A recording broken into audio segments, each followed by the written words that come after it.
Greetings, whiskey folk, and welcome to the official Dram Association Unbottling of GTR, Ginger, Tobacco, and Rum. Ooh, my oh my. So, this is Society Cask 85.68 and is being released as part of the December 2022 SMWS Canada Outturn right here at the Strath. You can pick this one up right now at strathliquor.com/SMWS while stocks last. Or there is a direct link to this exact product in the show notes. You can also read the full SMWS transcript of their crazy notes. I'm only going to be reading the short form today because I'm trying to keep these videos short because everyone's short on time in December, especially this one. So, what do we got? Okay, so it was distilled in the Speyside region on the 13th of December 2007. It was then aged for 13 years, initially in an ex-bourbon hogshead and then transferred to a first fill Char 3 hogshead. It doesn't stipulate what was in that hogshead before, and I can kind of see through the glass a little bit. It's quite dark, so I'm intrigued to find out. Maybe the long form notes actually say. I actually literally don't know. I might guess. It was then bottled at 56.2% ABV, and they got 165 bottles out of the cask. Ooh. Oh yes. So I'm going to dive straight into this one before I say anything else about it, and I'm going to fix my hat a little bit, just so you know that I'm wearing a Santa's hat, not just, you know, a weird sort of white sort of I guess Russian style hat. Hey, I'm Santa. I'm Santa. It's all good. All right.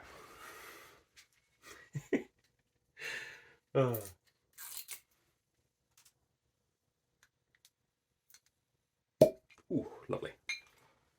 And the glasses are all over there. One sec. I should be more prepared. All right.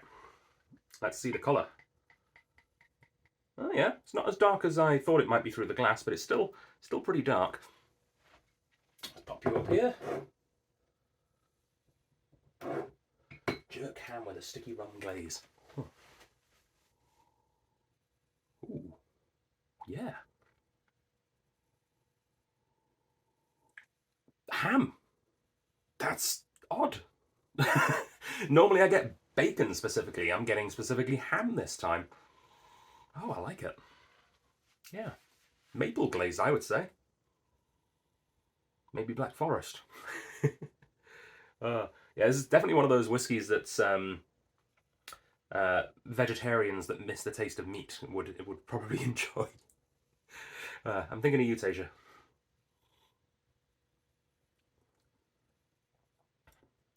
Ooh.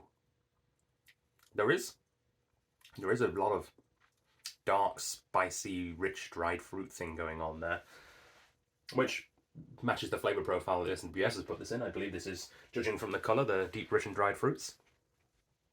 I wish it would say somewhere on the bottle, actually. The colours are very useful, especially at a glance, but sometimes I forget exactly which shade of what is what. But this one's a little more obvious than the others. It's the pinks that get me.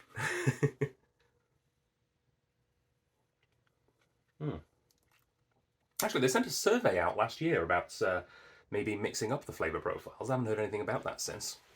Kelly and Rob, if you're watching, any update? Yeah, I'd love to know. So a little theme about these whiskies is I've been talking about past releases that we've had from the SMWS Canada. Yeah, I mean, honestly, going through these, it feels like a remix album of the greatest hits of the last couple of years. It really does. Some of my all-time favourites are seeing a new, exciting version being released, and this is definitely one of them. Because this is one of the bottles that I bought for myself. I've since finished, so I can't show any evidence. But this was the last time we had this was baked bananas and burnt bacon, hence the bacon reference earlier, which I absolutely adored. I thought it was the sleeper hit of that outturn, which was January 2021. An outturn which we did, unfortunately, had to do entirely digital because of the you know, the COVID of it all. So it's really nice to be able to get another whiskey that I think is just as good and quite different and interesting that I can now share with people in person, because of course we do have the in-person tastings again back here at the Strath. Also 13 years aged, same age as the burnt bananas and, sorry, baked bananas and burnt bacon, I'll get it right. It's a lot of B's. And yeah, that was 85.64, so there's only been 4 globally since then, which is kind of cool. Not a sister cask, I did check. And yeah, completely different cask type as well. That was a refill hogshead, and this is, well, the initial cask was a hogshead, but it's had a little bit of extra added to it.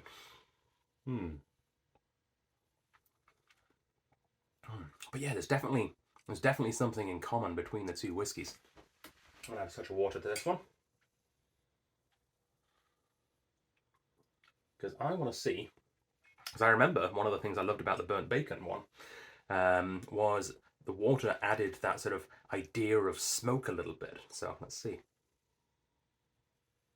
Yeah, it's not really doing that with this one. Yeah, it hasn't morphed it to the same degree as the last Glenelgan. Oh, it's a Glenelgan, by the way. I haven't really mentioned the fact that it's Glenelgan because I don't really know much about Glenelgan. It's one of those distilleries that just kind of happens and doesn't happen very often either. So the most interesting thing I can tell you right now about Glenelgan is the last one was really good, and this one is as well. It's one of the things the SMWS does really well is release remarkable whiskies from unremarkable distilleries sometimes. No offense, Glenelgan. If you know any really interesting facts about Glenelgan, pop them in the comments section. I'd love to hear what you know about Glenelgan because I don't, or if I did, I've forgotten. So it may be interesting, but not interesting enough for me to remember. All right.